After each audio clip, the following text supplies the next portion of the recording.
TPPA, Trans-Pacific Partnership Agreement, menimbulkan polemik dalam kalangan rakyat Malaysia. Rata-rata berpendapat bahawa TPPA ini akan menimbulkan impak negatif kepada negara Malaysia. Apakah itu TPPA? Kenapa ramai membantah TPPA ini? Ikuti saya Ahmad Fahmi dalam What Say You.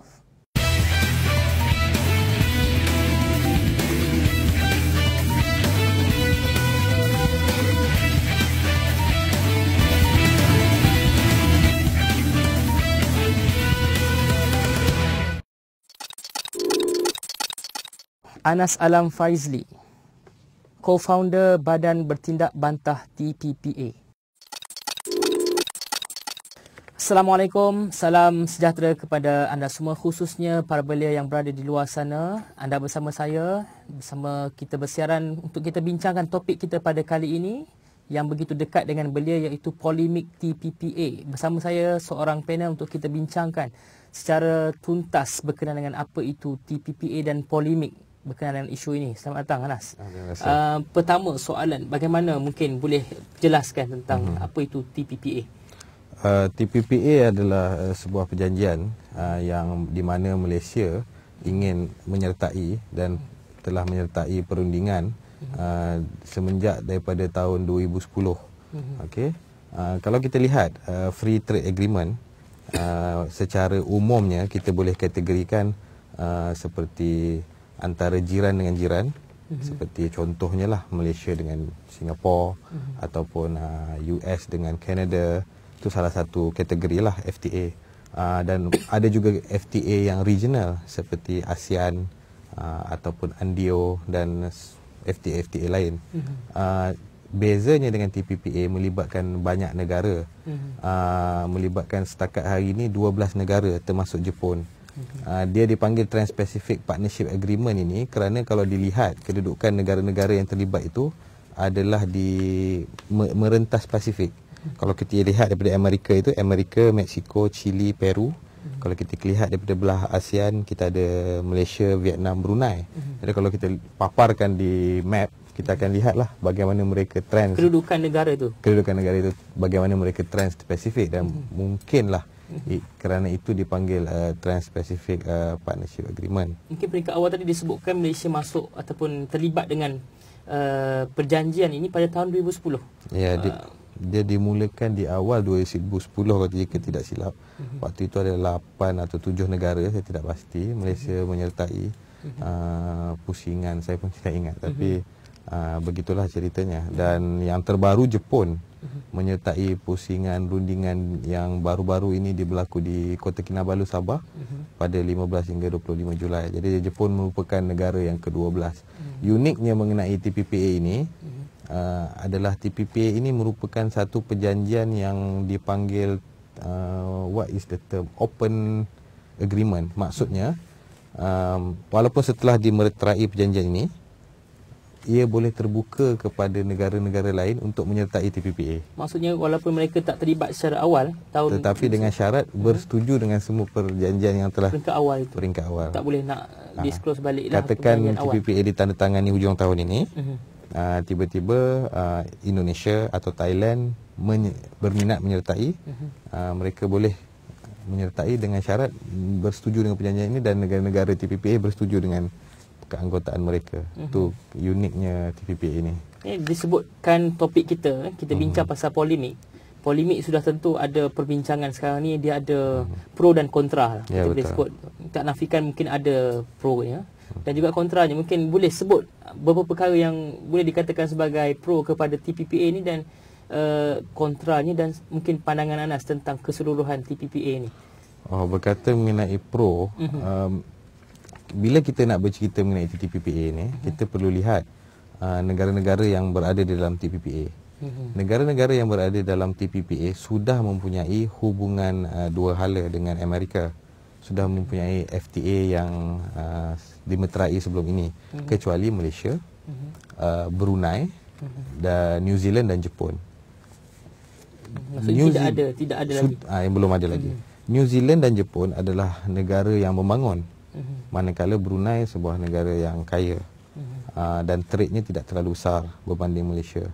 Jadi apabila merujuk FTA yang paling penting bagi saya, yang paling penting adalah untuk memahami negara yang terlibat. Sebab ada beza antara FTA negara membangun dengan negara membangun.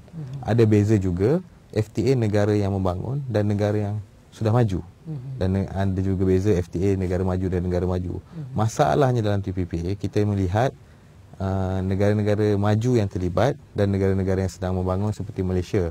Dan kami daripada Badan Bertindak Bantah TPPA merasakan dan ingin menzahirkan kerisauan jika Malaysia menyertai perjanjian ini dan mendapat lebih banyak kos daripada keuntungan. Malah jika seperti disebut tadi, banyak negara-negara lain sudah pun mempunyai hubungan dua hala dengan Amerika dan kita tidak ada. Maksudnya itu satu advantage kepada beberapa negara yang terlibat dengan TPPA ini peringkat awal. Maksudnya mereka sudah ada perjanjian dan FTA itu mereka sudah ada perjanjian dengan US. Jadi setakat menambah sedikit lagi syarat-syarat baru dalam TPPA tidaklah memberi kesan yang banyak seperti berbanding Malaysia, negara membangun untuk masuk dalam perjanjian ini.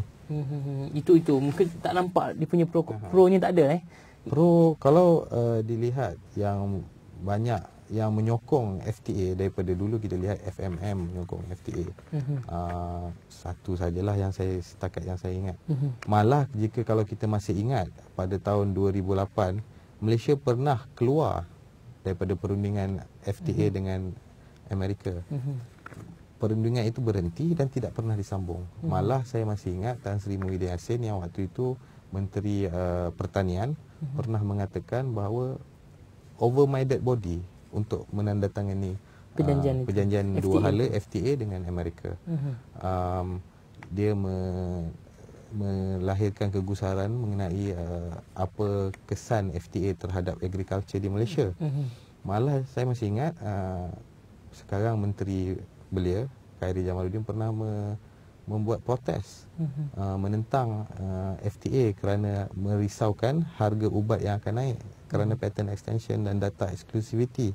Jadi persoalannya apa yang sudah berlaku sepanjang 5 tahun daripada 2008 di mana Malaysia keluar daripada perjanjian perundingan FTA dengan sekarang 2013. Adakah dalam sepanjang 5 tahun ini Malaysia sudah bangun menjadi sebuah negara yang jauh lebih gah daripada 2008 yang mana kerisauan-kerisauan yang dilahirkan dua profil ini tadi sudah tiada lagi.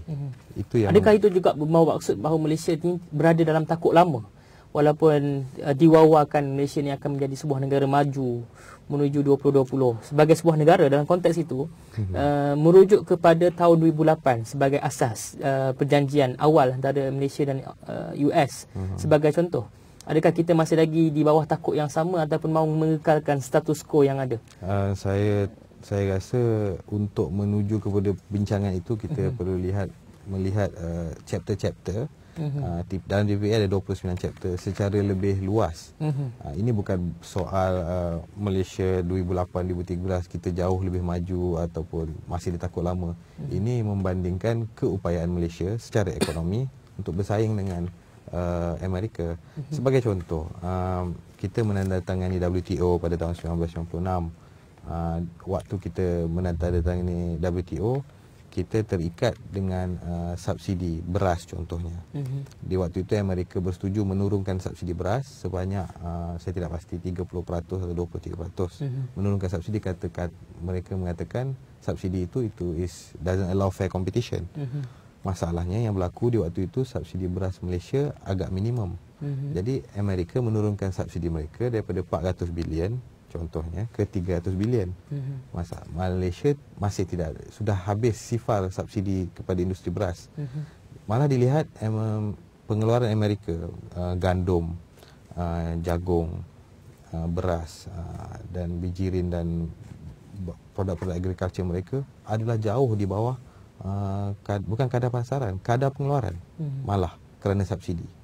Jadi dengan TPPA apabila kita membuka market Malaysia, lambatkan beras yang dianggarkan sekilo RM1.40 daripada Amerika akan membanjiri pasaran beras di Malaysia. Petani di Malaysia mungkin sekadarnya lah kalau begitu. Malah kita terikat dengan perjanjian WTO, kita tidak boleh subsidi kepada petani kita. Syaratnya itu implikasi dari segi undang-undang mungkin kita akan bincangkan lagi. Dan sebelum tu mungkin dari segi peranan belia.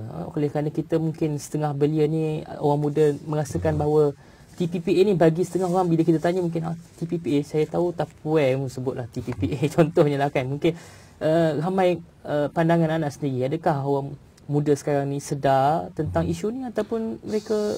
Saya rasa sangat kritikal bagi belia di luar sana untuk menggalas isu TPPA.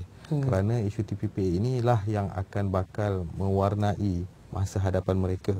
Kerana TPPA akan memberi kesan kepada perolehan kerajaan, akan memberi kesan kepada industri kecil dan sederhana, iaitu memegang lebih daripada 80% industri di Malaysia.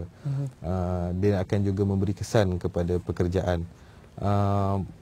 Malah jika belia di luar sana tidak mengambil peduli hal ini, inilah yang akan memberi kesan kepada masa hadapan mereka. Kerana mereka yang akan bekerja di luar sana for the next 30-40 tahun lagi. Dan TPPA akan membentuk masa hadapan ekonomi negara. Itu impaknya kepada belia. Dalam konteks sebagai seorang mahasiswa, mungkin dari segi apa disebutkan mungkin dari segi intellectual properties sebagai satu perkara ataupun segmen chapter yang dibincangkan. Sejauh mana IP itu begitu memberi kesan kepada orang muda? Yang dilihat dalam IP ada dua kategori yang banyak memberi kesan yang dapat dilihat. Satunya daripada segi patent, iaitu on medicine. Satu lagi on copyright. Copyright sekarang ni kita melihat copyright existing peraturan adalah 50 tahun. Jadi jika TPPA ditandatangani ataupun seperti merujuk USFTA yang lain ada rancangan untuk menambah copyright ini, maknanya tak boleh photostate buku, tak boleh photostate kepada 120 tahun lah, buku teks dan lain-lain. Jadi copyright akan diperketatkan lagi. Ini juga secara tidak langsung merupakan satu bentuk penjajahan ataupun kita sekarang ni melihat bahawa US itu masih lagi menjadi sebuah negara yang dominan dalam sektor ekonomi global secara tidak langsung. Macam mana? Mungkin? Saya melihat TPPA adalah salah satu usaha Amerika di mana kegagalan ekonomi mereka yang sering merudum. Sekarang ni mereka melihat Asia Tenggara dan Pasifik ini sebagai the next big thing. Maknanya sepanjang prospek untuk ni lah. Prospek sepanjang 10 tahun negara-negara di Asia Tenggara telah berjaya mengekalkan kadar pertumbuhan yang baik, di mana mereka hanya bertumbuh sekadar 1%, 2%. Kita lihat Vietnam boleh berkembang sehingga 7-8%, China 8, 9, 10%. Jadi mereka ingin tap into ekonomi Asia Tenggara dan cuba menyelamatkan ekonomi mereka yang semakin merudum. Seperti yang saya mention, perolehan kerajaan.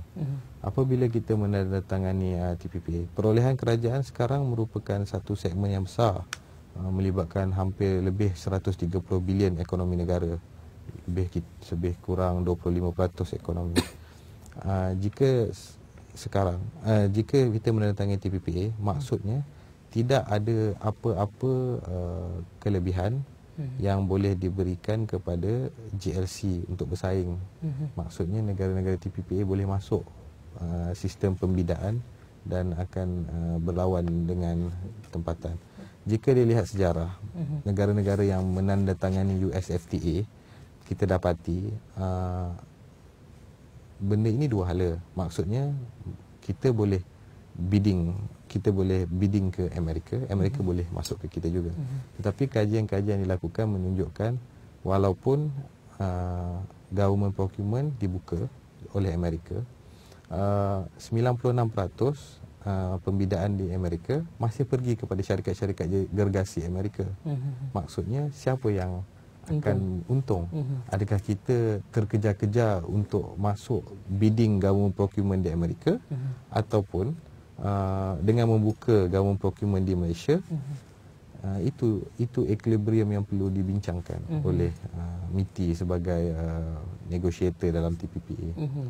Ya, mungkin ini perbincangan, perjanjian sekiranya masuk, sekiranya menandatangani. Ini maksudnya dalam proses, maksudnya dari ada masa, maksudnya paling akhir nanti dalam tempoh bulan by the end of this year lah mungkin. Kalau kata Malaysia masuk ataupun tak masuk, bergantung kepada itu. Tapi sejauh mana sekarang ni mungkin di peringkat anda sendiri, maklumat-maklumat berkenaan dengan chapter-chapter tertentu yang dibincangkan, ada yang orang kata elemen kerahsiaan dalam proses negotiation ni, sejauh mana perkara itu benar-benar melihat rakyat itu sebagai stakeholder yang perlu juga didengar. Jika kita melihat FTA yang pernah ditandatangani sebelum ini, contohnya US FTA dengan Chile, US FTA dengan Singapura, dan banyak-banyak lagi FTA yang lain. TPPA kita melihat mungkin ada 29 chapter. Itu pun sebab oleh kerana kerahsiaannya kita pun tidak pasti. Hanya ada 5 chapter yang sudah leak, seperti investment dan IP, jika tidak silap. Tetapi antara FTA dengan FTA yang lain, perbezaannya sangat sedikit. Maksudnya seolah-olah bagaimana kaedah kerajaan Amerika mengeluarkan FTA, mereka sudah ada satu template atau standard perjanjian.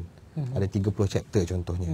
Dan semuanya diletak dan akan dirundingkan dengan negara yang terbabit untuk menyertai FTA ini.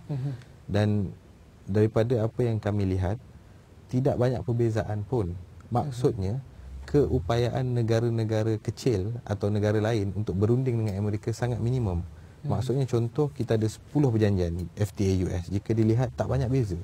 Maksudnya mungkinlah kita boleh minta exception yang kecil di sini, di situ, tapi untuk mendapatkan satu, contohnya jika kita masuk TPPA, kita tak nak investment chapter, tolak.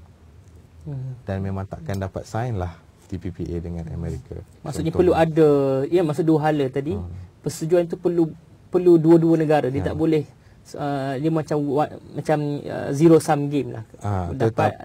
Tetapi kalau mengikut yang sudah ditandatangani, tak banyak berubah daripada template. Maksudnya kemahuan Amerika untuk merubah perjanjian itu sangat minimum. Baik, terima kasih. Polemik tidak berakhir walaupun nampak serius perbincangan ni, tapi isu ni cukup penting. Jangan ke mana-mana, stay bersama kami.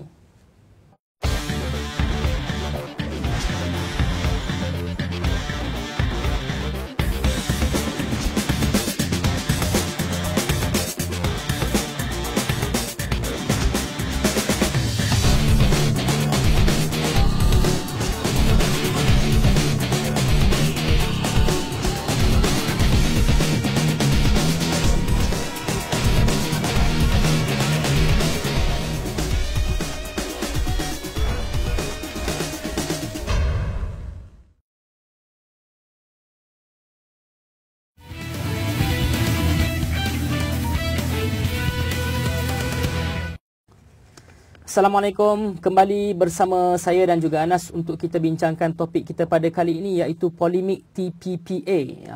Belum selesai, mungkin ada beberapa contoh dari segi aspek bagaimana kesan impak apabila Malaysia masuk menandangi TPPA ini. Daripada segi, saya boleh bagi contoh daripada segi ramai mengatakan mengenai kedaulatan negara kan.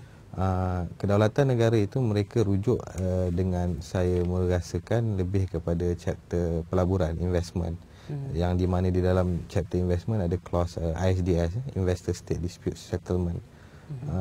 Di bawah ISDS ini syarikat-syarikat corporation akan menuntut kepada fair and equitable. Fair and equitable ini menyebabkan syarikat-syarikat dan boleh membawa kerajaan ke tribunal antarabangsa. Sebagai saya bagi contoh untuk explain fair and equitable. Contohnya Philip Morris, contohnya masuk ke Malaysia 20 tahun yang lepas, selepas kita contohlah masuk selepas kita menandatangani. Kemudian selepas 20 tahun kita mendapati bahawa certain material dalam tembakau itu sangat berbahaya. Jadi kita pun keluar ahli-ahli parlimen meluluskan orang agama dulu, dia akan keluarkan fatwa dulu lah. Dia meluluskan undang-undang di mana alat kandungan dalam rokok Philip Morris berbahaya dan tidak dibenarkan. Jadi Philip Morris, walaupun ini mengganggu kesihatan rakyat umum, walaupun ini undang-undang yang dikeluarkan oleh Parlimen, Philip Morris boleh membawa Malaysia ke tribunal mengatakan oleh kerana undang-undang baru ini, Philip Morris akan kerugian 1.8 bilion.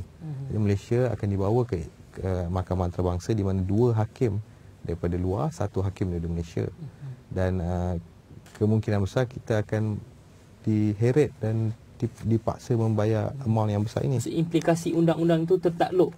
Maksudnya perjanjian itu telah dipersetujui. Sekiranya berlaku breach kontrak ataupun sebut perjanjian itu, maka mereka berhak untuk bawa kes ke peringkat yang lebih tinggi. Ya, jika saya nak jadi ekstrim, saya cakap Parlimen dah tak ada kerja lah. Maknanya undang-undang dah tak boleh buat undang-undang baru.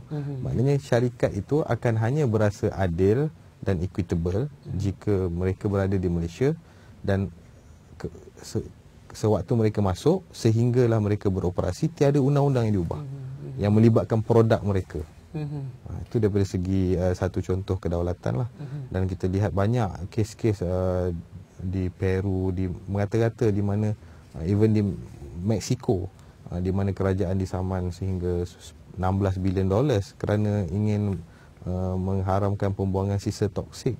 Bayangkan Linas, satu hari nanti kita mengetatkan peraturan toksin, Linas boleh menyaman Malaysia di bawah TPP. Tapi bagaimana pula dalam perbincangan sebelum ni Menteri menyebutkan bahawa ada beberapa indikator sebelum mereka masuk untuk pergi lebih jauh. Ada disebutkan tentang Malaysia ni ada undang-undang perlembagaan, kuasa negeri dan juga persekutuan, dan juga mungkin dari segi polisi dasar-dasar tertentu yang diamalkan dalam negara ini. 3 perkara yang dijadikan sebagai satu kayu ukur. Sejauh mana benda ni ada kesan ataupun ialah mungkin boleh bercakap saja tapi tidak secara tuntas dibincangkan, macam mana? Saya susah nak komen, tapi kalau melihat daripada FTA sebelum ini, di mana banyak kes negara-negara diheret ke mahkamah oleh kerana bersetuju dengan SDS di bawah investment chapter. Malah sebelum perundingan TPPA bermula, saya masih ingat negeri Sarawak mengharamkan ayam daripada menarik balik pengharaman ayam daripada Amerika Syarikat. Malah kita juga mengharamkan menarik balik pengharaman lembu daripada Amerika yang disyaki mempunyai masalah mad cow disease. Saya tak pasti jika ada kaitan dengan TPPA. Jika contoh Selangor melakukan satu perubahan undang-undang yang memberi kesan kepada syarikat TPPA yang berada dalam Selangor, dalam perjanjian, Selangor boleh disaman dan federal boleh disaman oleh syarikat di mahkamah tribunal. Sebab itu saya ingat penting kelompok-kelompok seperti Anas dan kawan-kawan lain yang terlibat sebagai satu civil society, kumpulan civil society, menggerakkan usaha ini melalui coalition yang mungkin ialah dari segi peranannya itu untuk memberi penerangan ataupun bagaimana mungkin boleh jelaskan sejauh mana peranan coalition ini? Saya daripada blind spot bermula mengambil tahu isu TPP ini lewat tahun lepas apabila kami berpeluang bertemu dengan rakan-rakan daripada Malaysian AIDS Council, di mana mereka menceritakan mengenai bagaimana harga ubat akan melonjak tinggi, ataupun sebagai contoh Herceptin, ubat untuk breast cancer. Satu pusingan bernilai RM8,000 dan treatment dianggarkan untuk breast cancer sehingga 17 pusingan. So RM150 just for Herceptin. Dan patent Herceptin akan berakhir tidak lama lagi. Tetapi dengan mendatangi TPPA, mereka boleh extend patent. Contoh ubat liquid tukar jadi ubat kapsul, extend lagi 20 tahun. Tukar lagi bentuk serbuk, dia boleh extend lagi 20 tahun. Jadi dia memberi kekayaan lebih kepada company-company farmaceutical yang memang pun antara industri termewah di dunia ini. Kemudian selepas kami merasa risau mengenai isu-isu TPPA, kami telah bermula untuk mengadakan public awareness dari Facebook kami mengenai isu-isu TPPA. Terbaru terkini 2-3 bulan yang lalu kami mengadakan forum Blind Spot dan rakan-rakan NGO yang lain, MTEM, MTUC, bersama PKPIM juga, IKRAM, Gabungan Bertindak. Tujuan kami mengadakan forum pada waktu itu adalah untuk pertama melahirkan kesedaran umum mengenai isu TPPA. Kedua, menuntut menuntut TPPA dibawa ke Parlimen untuk diratifikasi. Kerana sekarang TPPA hanya perlu pengesahan kabinet, tidak perlu pergi ke Parlimen. Dan jika saya berasa jika tidak isu-isu TPPA tidak digembar-gemburkan seperti sekarang, mungkin kita tidak ada Open Day Meeting yang berlaku semalam. Mungkin kita tak akan baca TPPA di dada-dada akhbar seperti yang berlaku pada hari ini. Kemudian pada forum yang sama, Blind Spot dan rakan-rakan NGO tadi menyeru untuk mengadakan gabungan untuk menuntut 4 perkara dengan kerajaan untuk lebih transparansi, untuk ratifikasi Parlimen dan ataupun hentikan dan pull out daripada TPPA. Kerana seperti yang saya sebut tadi, 2008 kita telah keluar. Apa yang berubah dalam masa 5 tahun yang menyebabkan kita mahu menyertai perjanjian TPPA dengan Amerika. Jadi pada kami sejurus lepas forum, kami mendapat sambutan baik. Maksudnya hadirin daripada forum terdiri daripada pelbagai NGO. Jadi kami mengadakan mesyuarat pertama seminggu selepas forum tersebut. Dan dari situ kami meneruskan gerak kerja untuk menyerahkan memorandum kepada MITI yang berlaku 3 minggu selepas forum tersebut di Parlimen, di MITI, Jalan Duta.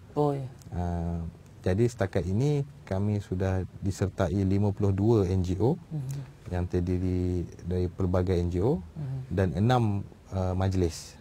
Bila saya sebut majlis ni, maksudnya contoh MTEM, Majlis Tindakan Ekonomi Melayu, disertai oleh 50 lebih NGO. Malaysian Aid Council, saya tidak pasti, 30 NGO. So we looking at 200 NGO lebih. Mungkin setakat ni sejauh mana peranan badan bertindak ini, impak dia ataupun rasa gerun ataupun rasa something yang di peringkat MITI sendiri, pihak yang terlibat secara langsung dalam dealing TPPA ni, sejauh mana kesan itu ada dari segi penglibatan untuk badan bertindak bantah TPPA. Tujuan murni coalition adalah untuk mendesak kerajaan untuk mendapatkan yang terbaik daripada perjanjian ini. Dan jika mereka tidak boleh membuktikan perkara tersebut, kami mendesak keluar daripada perjanjian TPPA. Kalau sekiranya Malaysia tanda tangan, macam mana implikasi Malaysia bila rupanya banyak benda yang Malaysia rasa nak keluar balik? Apa kesan? Ada kesan selepas ditandatangan ni? Bukan sekarang. Sekarang kita dah minta mungkin ada pihak Anas. Seperti yang saya perlu sering ulang ya. Perjanjian dan teks adalah rahsia. Jadi kita banyak berasaskan daripada FTA dan assumption daripada FTA yang lama. Jika melihat FTA yang dahulu, ada clause, maksudnya mereka boleh keluar, beri notifikasi dan boleh keluar 6 bulan selepas memberi notis. Tetapi setakat ini tidak pernah ada negara yang keluar daripada FTA.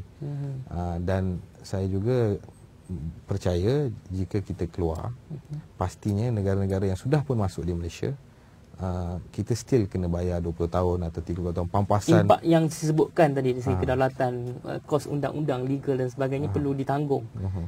Itu saya tidak berapa selesa dengan kerajaan mengumumkan mereka pernah melakukan CBA melalui UNDP yang diadakan 3 tahun yang lalu, 2010 ya.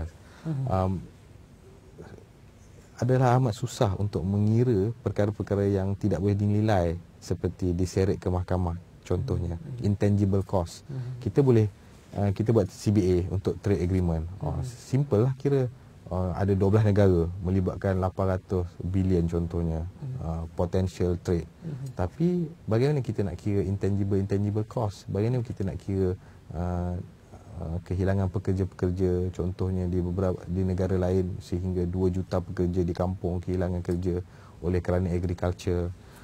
Kita lihat negara-negara lain di Saman 15 bilion negara-negara disaman bukan kerana mereka menindas syarikat tersebut, disaman kerana ada penemuan terbaru. Contohnya mereka dapati asbestos adalah membahayakan kesihatan. Jadi mereka mengharamkan asbestos. Kebetulan ada beberapa syarikat yang memang mengeluarkan dan memberi kesan keuntungan kepada mereka, dan kerajaan harus membayar kos kepada syarikat-syarikat. Tapi kalau tersebut. macam sekarang kita tengok juga trend sekarang, peringkat umum ada, civil society digerakkan tadi, suara-suara daripada mereka yang mungkin pernah terlibat dulu dengan kerajaan ataupun individu-individu NGR yang dilihat berpengaruh juga memberikan satu mesej yang jelas kepada kerajaan dalam hal ni. Sejauh mana mereka ini paling tidak pun ada something kesan kepada isu ini. Maksudnya tokoh-tokoh tertentu yang mungkin memberikan macam Ikadi Jasin, Tun Mahathir. Ini antara tokoh-tokoh yang menyebutkan tentang implikasi TPPA ini sekiranya Malaysia terlibat dengan perjanjian ini. Sejauh mana kelompok-kelompok ini juga antara lain memberi kesan kepada usaha negotiation ini. Saya rasa sepanjang 3-4 bulan ke belakang ini, semenjak forum, pada waktu yang sama kita lihat dari Pakatan Rakyat membawa isu-isu TPPA ke Parlimen, terutama sekali yang diketuai YB Nuriza, YB Charles Santiago, sehingga Parlimen telah mengadakan caucus untuk membincangkan isu TPPA yang dipengerusikan oleh Parlimen Jasin. Dipengerusikan oleh Jasin. Dan daripada itu, statement-statement yang dikeluarkan oleh YB Lembah Pantai, kita lihat momentum sudah mulai naik. Macam mana penerimaan pula disebutkan. Saya ingat nampak menarik juga sebab usaha peringkat awal di sini lepas forum tadi satu diminta untuk bawa ke Parlimen. Kerajaan buat caucus Parlimen. Mungkin bagi saya caucus tadi itu ada satu peranan yang besar. Bagi saya perlu sesuatu yang lebih besar begitu. Perlu sama ada Parlimen Select Committee yang mempunyai lebih taring, ataupun ratifikasi Parlimen terus. Berikan semua MP non-disclosure agreement, sign, buka teks dan bincang di Parlimen. Tidak ada masalah. Tetapi saya merujuk kepada momentum yang telah kita lihat, semua individu sudah mulai berkata mengenai TPPA. Malah setiap hari di dada akhbar kita lihat semua membincangkan mengenai TPPA. Dan pengalaman kita di negara kita yang tercinta ini, lebih banyak suara-suara yang membuat bising. Kita akan dapat lihat, insya-Allah dapat lihat feedback daripada kerajaan, dan kita akan terus menggesa untuk memastikan dapat yang terbaik dari TPPA, kerana kami risau. Sejarah menunjukkan bagaimana Malaysia bila membuat perjanjian dengan luar, contohnya kita kehilangan Blok L dan Blok M, minyak di Brunei di waktu zaman Pak Lah, kita kerugian air, perjanjian dengan Singapura, Pulau Batu Putih. Jadi melihat prestasi-prestasi negara berbincang di medan antarabangsa pada tindak bantal TPPA, rasa wajar melahirkan kegusaran mengenai TPPA. Malah Amerika mempunyai 1,000 penasihat yang terdiri daripada wakil industri untuk membincangkan TPPA. Bagaimana pula dengan MITI? Berapa ramai NGO yang telah ditemui untuk membincangkan isu TPPA? Jika lihat senarai NGO yang telah di-approach oleh MITI, ada 19. Dalam tu ada MTM, MTUC, TWN, Third World Network semua. Jadi bila kami tanya dengan MTUC contohnya, waktu kami menyerahkan memorandum di pejabat MITI, Khalid Atan, presidennya, mengatakan MITI tidak pernah bertemu dengan kami. Jika ada pun engagement yang sangat minimum. Jadi inilah suara-suara yang dibangkitkan. Bezanya kekuatan Amerika dengan kekuatan perundingannya, dan kita negara yang membangun, adakah kita mampu untuk menghadapi, adakah perjanjian ini akan jadi adil, adakah perjanjian ini berat sebelah. Mereka mengatakan ini TPPA akan membuka akses pasaran. Tetapi kalau kita lihat FTA yang telah ditandatangani, ini tidak nampak kesannya kepada contohnya Singapura. Singapura mempunyai, ketika mereka menandatangani FTA pada 2003, mereka mempunyai trade deficit $1 billion. Maksudnya defisit lah. Maksudnya mereka lebih banyak membeli barang daripada Amerika sebanyak $1 bilion. 5 tahun kemudian, selepas tanda tangan FTA, trade deficit Singapura naik sehingga $7 bilion. Jadi kita meragui memang betul kita akan bersaing, ada pasaran baru yang lebih besar, tetapi ada dua perkara di sini, pasaran besar dan kemampuan. Adakah kita mampu untuk masuk ke pasaran mereka ataupun pasaran kita yang habis dimasuki oleh mereka. Ini impak yang mungkin boleh nampak sebagai pengakilan belum masuk sebab kita dengar ura-ura juga mungkin Presiden Barack Obama mungkin datang ke Malaysia, mungkin itu saya tak langsung ada kesan lain, tapi sebagai konklusi kepada perbincangan kita berkenaan dengan polemik TPPA ni, mungkin Anas ada pandangan mengenai Barack Obama. Tak mungkin sebagai rumusan perbincangan kita.